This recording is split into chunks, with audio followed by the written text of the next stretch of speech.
At dahil nga na-miss ko uling gumala, tara samahan nyo na naman ako sa panibago kong vlog dito sa Bicol. At dahil nga first time ko mag-camping, ay excited na akong buuin itong tent dito sa loob ng bahay ni Lolahin niya. Dahil nga first time ko ma-experience ito, hindi namin mabuo-buo yung ginagawa naming tent.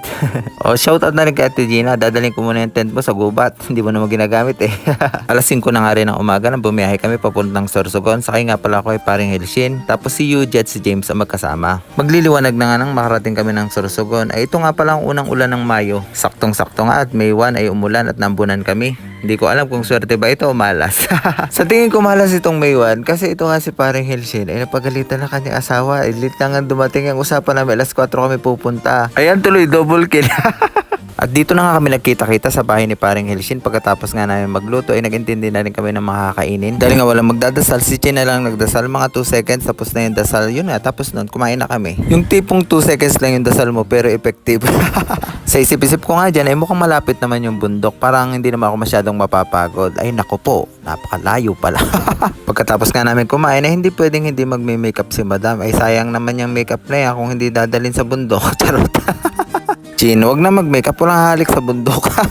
Yung nakikita niyong bundok dito, yun yung akyatin namin. Akala mo ang lapit niyan. Kung napakalayo pala. Siguro mga alas 2 na lang hapon nung pumunta na rin kami doon. At ito na nga yung simula ng aming kalbaryo. Iwanan muna namin dito yung mga sasakyan namin. Pagkatapos nito, ibibili muna kami ng mga gagamitin namin para hindi namin makalimutan pag akyat.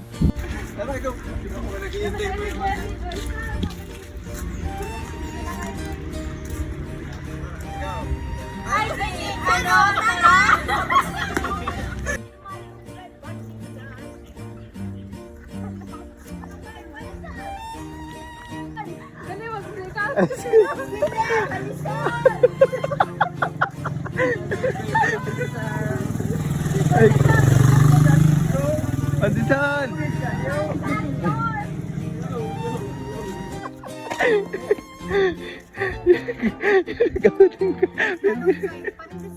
Pinagdala ka ng tinapay.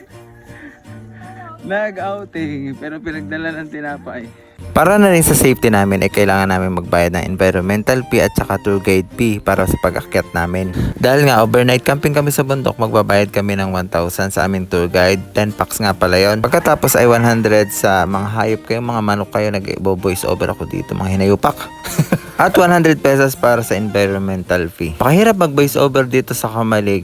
Ang daming abo, kailangan mo mag-face mask. Tapos may natila ako pang manok. Ayan, ang sarap tinulahin. Hinayupak ng mga manok na yan. Dito pa lang sa babae, parang gusto na namin bumaba doon sa mga cottages. Kasi hindi pa kami nakakakyat, ay pagod na talaga kami sa mga oras na ito. Abay, wala pa kami na-hiking na bundok. Ay pagkarating namin dito, ay meron pala kami babayaran na 10 piso dito sa bridge na ito. Pag tumulay ka lang daw dyan, may bayad na 10 piso. O diba, sana all na lang may bayad. Tutulay ka lang dyan. Okay lang naman yung 10 piso, pero hindi naman kami na-inform na may bayad pala. Kaya nag-picture muna kami dito at nag-video. O, para sulit naman. Tara, let's go. At sa isip-isip ko nga dyan, ay sana isang tulay lang ang dadaanan natin. Kung maraming tuloy ang dadaanan natin na tig sa 10 piso ay mauubos talaga ang budget natin. Wala tayong kakainin at pamasahe pa uwi. Pagkalampas nga namin pala sa tulay na ito, may nabidyohan ako magjowa. Akala ko kasama pa namin. Sorry po. Pag-akit ka nga ng Mount Cabanbanan, ito na yung pinakamalaking pagsubok na pagdadaanan mo. Take note, una pa lang to pero dapat hindi ka muna susuko. Pagkakaintindi ko ay nasa 300 step talaga tong akyatin mo, tapos napakataas talaga. Hindi lang matarik, super tarik sa taas. Naku, nakakapagod akyatin talaga yan. Oh, shoutout ko na rin ang mga tropa ni Robert and Friends. Si Pragi Helshin, Pragi Omar, Pragi James, Pragi Yuji, Pragi Chini, Pragi Erika. O may nakalimutan pa ba akong mga Pragi? At ako nga para si Doro the Explorer. Ano? Mamatay na dahil tao. Mataas.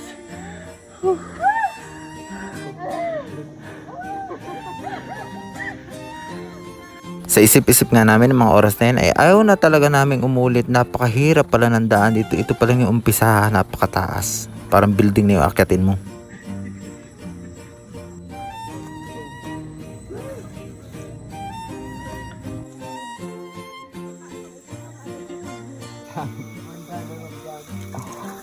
Ala, wala na pa yun eh.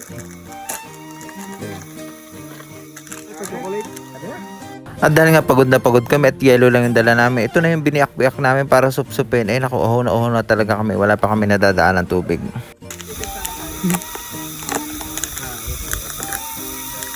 Survival. Yan, ayos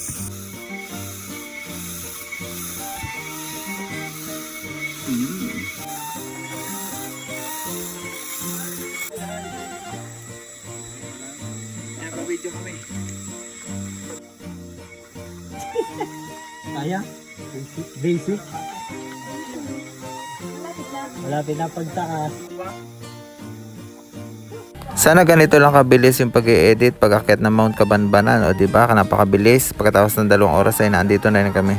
Pagka ganyan na may malunggay cheese pandesal na yan, nagbo-voice over ako dito. Ang dami ko talagang kalaban pag-voice over. May manok, may aso, mayroon pang malunggay cheese pandesal, nako po. Pagkatapos ng mahabang lakarin, akala ko yun lang yung pagsubok na darating. Pero marami pa sa susunod pang video. May next video pa kami. Ito na nga pala yung Mount Cabanbanan. Napakaganda at mawawala talaga yung pagod nyo pag nakita nyo yung kagandahan ng Mount Cabanbanan. Pag sumuko talaga kayo sa paglalakad, ganitong view yung makikita nyo, ay napakaganda talaga. Ito nga ay naghahanap na rin kami yung pagtetenta namin mamayang gabi at syempre magpipicture-picture muna kami dito sa Mount Cabanbanan. At tiyak marami pa kayong aabangan mamayang gabi. Syempre masaya pa yan mangyayari dyan mamayang gabi. Magbabarbecue kami, abangan nyo na lang mamaya sa aking video. Ngayon ay mag-focus muna tayo sa kagandahan ng Mount Cabanbanan, o diba? Kasi may mga alimatik pala dyan, nakagat na ako.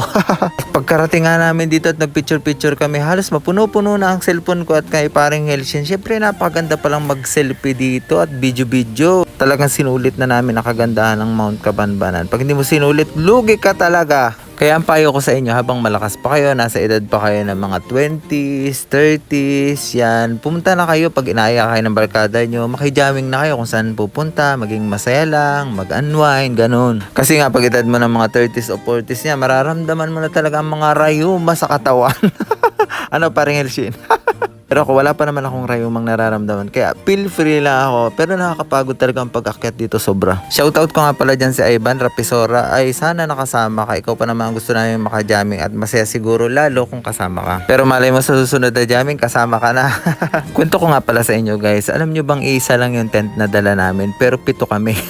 Pagkatapos ng medyo dumidilim-dilim na, ayun, umulan o di nag-alisan kami sa tent. Nag-alisan sa tent yung mga kasama ko at lumipat kami dun sa isang kubo. Pero bawal daw naman palang tulugan yun. Ala no choice. Anong gagawin namin? Mababasa kami dun. Kailangan namin tanggalin yung tulda. Babalik din naman. At pagkatapos nga nito ay hinubara namin ng tulda yung isang kubo para may matulugan kami at para hindi kami hanginin. Yun, makikita nyo sa susunod na vlog ko. Pagka-upload ko to, makikita nyo sa susunod na vlog ko yung kubo na tinanggalan namin ng tulda, kung makikita nyo yung tuldang yan. Kasi yung susunod kong vlog ay pumunta kami sa Kawayan Falls. Ay napakahaba na nitong video kaya doon ko na lang ilalagay. At kwento ko naman itong nangyari nitong gabi. Ay tuwan-tuwa nga kami at syempre makakapag-inom kami dito kahit konti lang. Konti lang naman ininom namin pero may natira pa kami isang gin. Pagkatapos nyan ay nagsalo-salo na kami kumain. Ang ulam namin ay bangus o steam bangus, napakasarap niyan, tapos may langka. Hindi talaga mawawala yung langka sa kainan namin. Lalo na kung maanghang, nako, ay ban, wala ka, sayang. Napakasarap nga talaga ng kain namin dyan. Talagang sulit na sulit ang pagpunta mo dito sa Mount Cabanbanan. At pagkatapos nga namin kumain, ay hindi nga kami makatulog. Kaya nagpunta muna kami doon. May nakita kasi kaming bonfire banda ron. Kaya pinuntahan muna namin. Tapos nilagyan na lang namin ng apoy. O diba, hindi namin bonfire. Naki-bonfire lang. Tapos nag-iho kami ng hotdog. Ito na yung mga video namin. Panoorin nyo guys. Masaya to.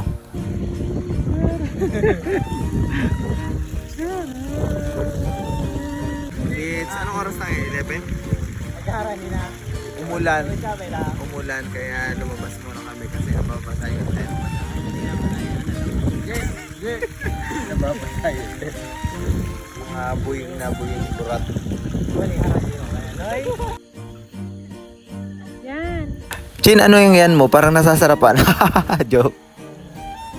For today's video, hindi kami makatulog. Kaya si Omar ay nagsusunog ng itlog. Umatay ka. Dahil hindi kami makatulog, nag-ihaw muna kami ng hotdog. Yun.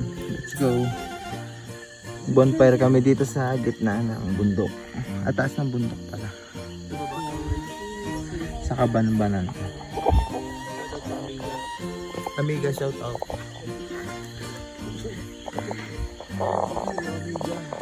Let's go. Para kasi hotdog. Ay, ano? Hindi maitusok. Ba't ba? Lalagyan na natin ng ano. Hotdog for today's video. Si James. Hotdog na walang apoy. Puro di. Hindi kami usok lang. Ay, sorry, pre. Kanina ka pa kasi.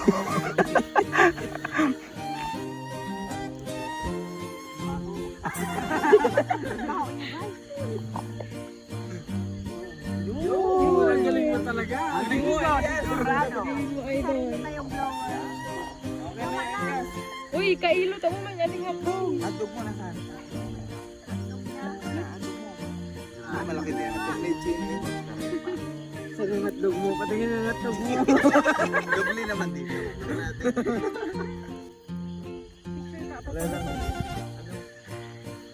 Dito malakas ang baga. Malaki yung buhay.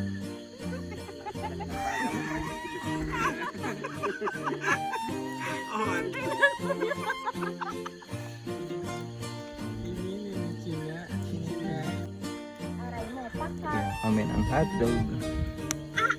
Ah! Yung may ano naman ah. Ah. Lanet kayo.